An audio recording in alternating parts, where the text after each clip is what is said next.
I'm like not a dancer, but like not a dancer. I'm your host, not for possession, Narcissa Deville, and welcome to hell.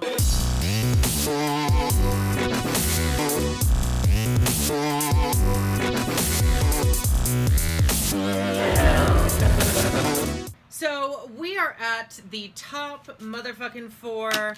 This is not a top 4 I expected. I mean, a few of them are. I definitely expected Aquaria. I kind of expected Eureka. I guess to an extent I expected Asia. Cameron, though, I really didn't expect. So that's just something I'm going to have to get the fuck over, isn't it? So this challenge was the final musical challenge where the girls come together to write their own individual lyrics to RuPaul's song American, and then they perform them in what is the hardest choreography ever, is what Ru and Todrick said. So that's really, really interesting. I definitely thought that it was going to be like, you know, really difficult choreo, and God knows I would not be able to do some of this stuff, but like, or at least I would be up all day, all night practicing, but like, I think a lot of them did really good. So it's kind of weird because there's not a lot I can review as far as like, you know, I can tell you as always that during the rehearsals and recording, a lot of them sounded really like iffy and their dancing was really questionable, but we know all that. We know the tricks of how this show works by now. You know that when it comes to rehearsals, when it comes to practicing and all of that stuff, a lot of the queens look really bad but then end up doing considerably better, so it's kind of hard to judge. Whereas when they're on the performance, or when they're doing the actual performance, it's like something just drastically changes because they've been practicing it forever. So like, it's hard to say. Like, I can say all of the queens, like when they're recording it, their lyrics sound like really disjointed and out of place. But even like if you think about All Stars 2, when they showed Katya recording her track or her verse of Riju Rochu, which is arguably one of the most iconic verses of that song, like you think one thing and then you hear it and you're like, oh my god, this is epic. So I feel like hearing them recording it is a completely different scenario from like how it actually turned out. So what I'm going to do is I'm going to talk about their looks, and then talk about kind of how the judges reacted, because it's kind of hard to like rate an overall performance. I thought, obviously I was very, very impressed with Aquaria. I have to admit, as much as I did not like her going in, I have been increasingly impressed with her over time.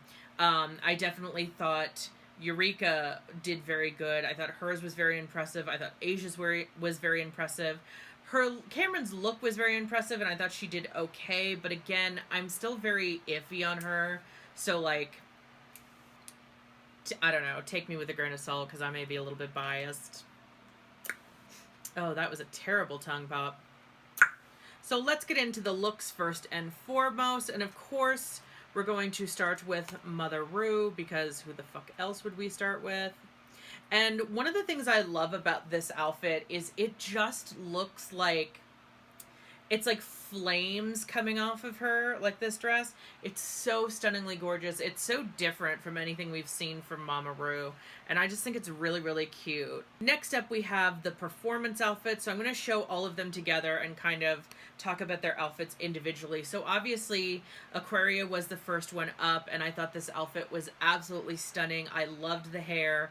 I loved that very kind of 40s inspired look.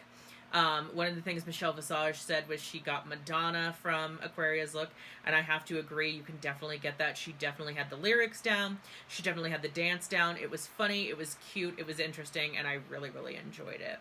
Next up, we have the look from Eureka, who I think this is a really cute look. One of the judges commented that she was wearing like stilettos, which was kind of like a dangerous thing in dancing, but she looked stunning, and they really, really liked her performance. If I recall, I really liked, the thing was, all of the girls did really, really well in the song. I think lately Yeah, after All Stars 2 and Roxy's kind of like fumble with the music, I feel like a lot of these queens now have really stepped it up with the songwriting skills. And I don't know if there's behind the scenes help with that or what the tea is there, but a lot of them really seem to do it well. And that kind of seems curious to me because you're almost like, okay, you're not a singer according to you, and either you're saying that in an effort to like not have the pressure on you and like come out of nowhere, or you're actually not a singer, or like it's very interesting how that happens. Next up we had Miss Asia O'Hara. I love this like very yellow bright look. I think it's really cute. I think it's really stunning. Her performance was obviously very cute and stunning. Cute and stunning, that doesn't sound right. It's very, you know what this look gives me? It gives me very Manila Luzon's pineapple dress. It's really cute. It looks very tropical. I absolutely love this. And then of course, last but not least, we have Cameron Michaels in her feather boa looking rainbow outfit. You know, I've said this before about queens. I said this with All Stars 3 and Kennedy, and I will say this again. There is a very tricky place you get into when you do rainbow looks like this. I don't know why, but something about it has a tendency to go really tacky really fast. And I just feel like I loved her red hair. I loved like the idea and the concept, and obviously she did very well in like the performance aspect of it. But the outfit itself, I just feel like rainbow, you really have to be careful with it, and it just comes off like the world's gayest Muppet in the tackiest way possible. And so I'm like, not a fan, girl, not a fan. So next up I'm going to be talking about their individual runway looks, which were the top 4 runway looks. Obviously, since there's only 4 of them, this isn't going to be very long, but we will start with Aquaria once again. And this look is, oh god, it's so stunning. It's like a ball gown, but also like the way it's cut, and if you look at it from a certain angle, if you don't see the bottom, it literally just looks like she's wearing a rhinestone catsuit. And I'm not even mad about it. Like, when I first saw her playing with that hair, I was like, bitch, you are giving me Farrah Fawcett realness with that hair. It is so stunning. It is so gorgeous. I absolutely love it. I love everything about this dress. And who would have guessed I would have done, by the end of the season, a full fucking 180 on my feelings about Aquaria, and going from I do not like this bitch to she's really stunning. And I can't really deny that. Whatever my feelings about her originally were, I have to say I have been increasingly impressed with her. Next up we have Miss Asia O'Hara in a very Egyptian-inspired light blue, turquoise, and gold outfit that is absolutely stunning. I love the look of this. I love the silhouette. I love that like red hair with it, and then the little chin bead. I don't know, something about it is just so stunning to me and so interesting and different, and it's unlike anything we've really seen with Asia, and I'm just so impressed by it. Next up we have Miss Cameron Michaels giving you Miss Violet in this hair. She got purple hair. She's got a nude purple beaded gown. And honestly, this is really stunning. Whatever my personal feelings about Cameron and kind of her lackluster performance on this season, I have to say this outfit is actually incredible. A lot of her outfits have been incredible, and again, her performance was incredible. The judges really loved her performance. They really loved her looks overall. I mean, obviously this is the top 4, so the judges don't have really anything negative to say about these queens at this point, because it's the top 4. These are the best girls of the season, or at least that's the hope and that's the assumption. So I have to say, I was impressed. This is gorgeous. I love the beading. I love how it's very nude, but also has a touch of like violet. It kind of reminds me, this wig, of the Trixie Mattel wig that she wore in the All Stars 3 finale, but like, that's fine. But it's really gorgeous. It's really stunning. I think it's different and cool. And of course, last but not least, we have Miss Eureka O'Hara giving you bitch reading her, reading who she is, what she's about. I think it's cute. I will say that shoe looks a little short and a little dumpy, and I wish it was white because it kind of catches your eye as much as the hair does, so it kind of is off-putting, I feel. It's a cute outfit, it's a cute idea. It's not my favorite. A lot of the judges thought it was funny and amusing and they liked it. I think if it weren't for the words, it would be just kind of a plain dress. It's a nice silhouette, but it's not particularly interesting without the addition of having the dictionary definition on it. So I feel like, yeah, I don't know. So of course, this being the top 4, it's all about giving advice to their younger selves, which is always super emotional and always very tearful, and that's kind of where the girls look at pictures of the younger self and give them advice. And it's always kind of a sweet moment, well, maybe bittersweet is more the word, because it's kind of like, it's nice, but also, damn, this is heartbreaking. And it's funny because Aquaria really went for more, I don't want to say comedic, but I feel like her response was definitely, it was heartfelt and genuine, but it was also very like, I'm going to read myself and I'm going to have fun with this, which not many queens do. And I feel like that's something that's kind of, not a disappointment, but it's kind of unfortunate a lot of times, because I think this is something where you can have a lot of fun with yourself. I worry, though, that this is something that is sort of like an emotional expectation to be more vulnerable and kind of open, I feel like her response might come off as not willing to be completely vulnerable with the judges.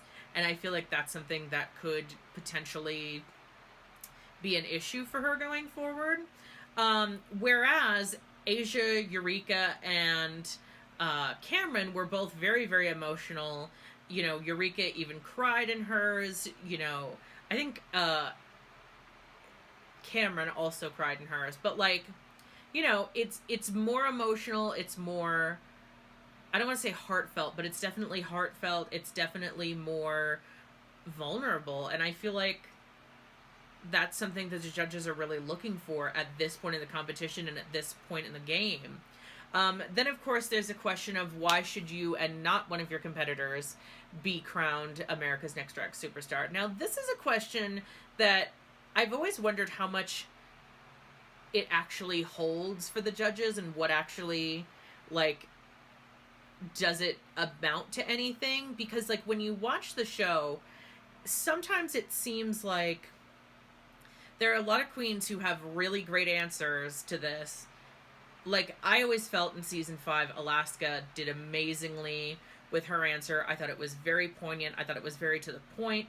And I thought she made a lot of good points, which, not the least of which was she had never been in the bottom before, which was something that was a big deal. And yet, she didn't win that season. Of course, she went on to win All Stars 2. But the point is, it's very interesting how that works. So I liked all of their responses. It's hard to say. I think, again, I seem to be having I seem to be leaning more towards Aquaria and Asia.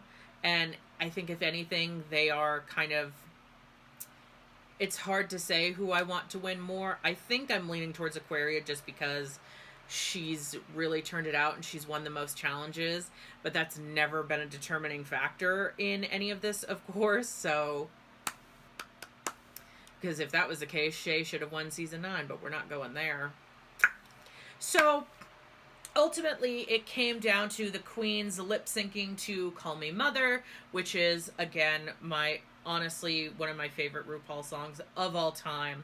I did notice that it seemed like in the beginning Eureka was struggling a little bit with the lyrics, as was, I think, Cameron. I know Aquaria and Asia really had those lyrics down, which, it's not an easy song. It took me a hot minute to really get that song down, but it's so much fun, and I think they really did well. And then, of course, spoiler alert, as if this show has not been a spoiler the entire time, we have a top 4 once again. RuPaul decided not to send anyone home, And I'm wondering if she just really likes the way she's done the whole lip sync aspect like they did in season 9. I kind of suspected that was going to be something that was going to continue going forward. I find it really hard to believe that, especially when that was something that was actually kind of done for season 3 of All Stars in a way. So I kind of am not surprised that she kept the top 4 like she did. But we'll see how that goes. Next week, of course, is going to be the reunion. And then 2 weeks later, on July 5th, is going to be the crowning. Thank you all so much for watching. And you know what to do. If you want to like, comment, subscribe. I don't care. Thank you all so much for watching. And until next time, stay shady.